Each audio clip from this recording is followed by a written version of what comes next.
that, with all the activities we have set, we've got some wonderful educational videos with some experts from around the world, and then we'll obviously have a wonderful panel of local practitioners towards the end of the day after lunch. And then we also will have a all-ability yoga session right at the end, just to kind of round out the day. 4 to 72 hours after. So the catamedial, I think, is really important, not just in thoracic, but in all endometriosis. When you talk to people, their symptom presentation most commonly is, it's my period, right? It's when I have pain. And it may be when you first start your symptoms, it could be the day of, the day you start your period. Or it could be, the day before, leading into the day of my period. And over time, it progressively grows. When it comes to the respiratory system, the catamedial period is really important. Endometrioma of, say, 6 centimeters that has become 4 centimeters. So that's progression of disease for me. I can't speak to those centers because I fortunately haven't had the pleasure of dealing with them. I have seen some patients reporting to me about people selling programs online. When I've been to see the surgeons, I've sat with them and I've actually read the wall. And then I'll say, I'm so pleased to see that you've done X, Y, Z. I have endometriosis, I've got IBS, I've got sciatic pains, all sorts of things. Probably, if my mum has it, I probably have. So this has been very interesting. Yeah, very interesting. I feel like it's all about empowerment. I have worked so hard to transform my life. Some people might wonder how can a physio help with these particular sort of things, what happens to an individual's body and their nervous system kind of when they go through that process. Externally, we might look at things like posture, your movement, your strength, your muscle tone, and then a vaginal or rectal exam can be incredibly important if there's pelvic floor symptoms like urinary symptoms, sort of blood in the bowel, sexual function sort of symptoms as well. Is we can actually use it as a self-management tool, so you can actually go and target any kind of like tight muscles, kind of like intravaginally through there. It can be used rectally as well. At Conveniently Active, we don't really specialise in your sports performance, drop down and give me 20 kind of mentality. I started this company because of some health issues of my own, and I was very, very, very sporty and athletic throughout my school. I went to school with Alex. I was representative netball player, ran marathons.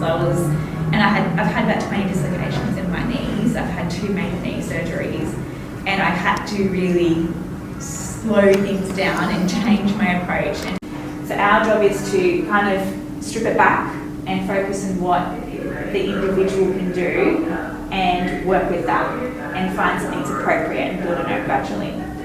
But that's basically what we do. We exercise prescription for people with chronic health conditions, which does include endometriosis, but a whole lot more as well. Yeah. Thank you so much, Rhiannon. And Sarah. I feel like I learned so much. You have pain in that area. Here is an opioid. It's like, why is that pain happening? Work with the physio, work with a healer, yoga, and me, and get the results instead of, and then amongst us all, it's like you're getting heard, you're getting seen, you're getting treated.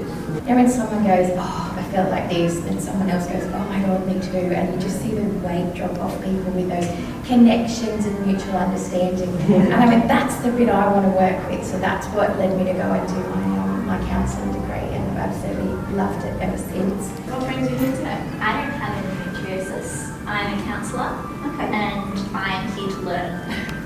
I've been working with young people who have chronic pain, and I have been wondering about what that is for them. One person has been told they do have endometriosis. Just trying to understand what endometriosis is like for people over their lifetime.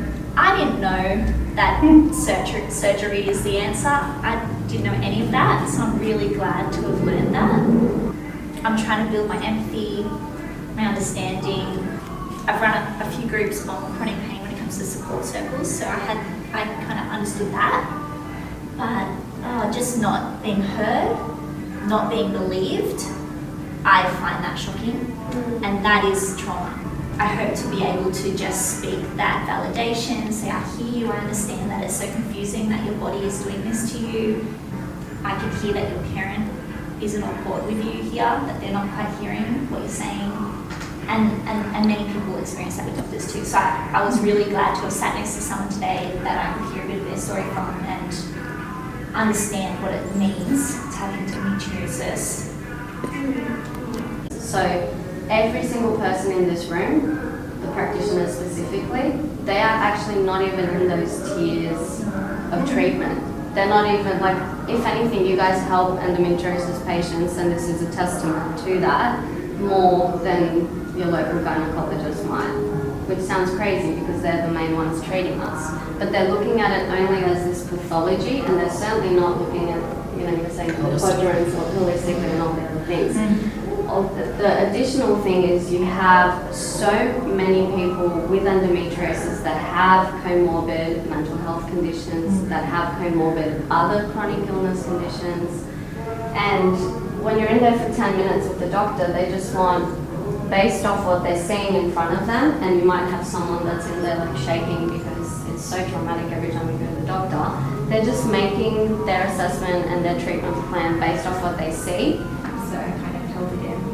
And then it was just getting so bad, so I saw a gynecologist, and he was like, oh yeah, it's just trauma, like you're just making it up. And that set me off the rails. I was like, this just isn't normal.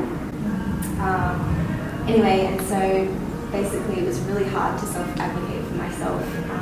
Eventually I was sent to Sophia, to my therapist, and actually they were the only people in my whole circle that were like, you have to keep going, like you just have to figure out what's wrong and try and get it all sorted. So that was amazing. And one by one, I watched everybody's eyes just go, like they turned off the lights, like so bored, didn't want to hear the story. And it hit me, and I went, wow, they are telling an inconvenient truth right now. Yeah. It's truth, but it's not convenient for anyone to hear. And it's so sad, it's so wrong. Yeah. You know, how do we exercise change? We have to just be the change. Because if we're that drop in the pond, you know, it ripples. So, you know, you can take power from your experience and say, I am that drop in the pond. I'm not going to be that one that turns off my eyes when someone tells me an inconvenient story. You know, we make the change, and we become more powerful by making the change.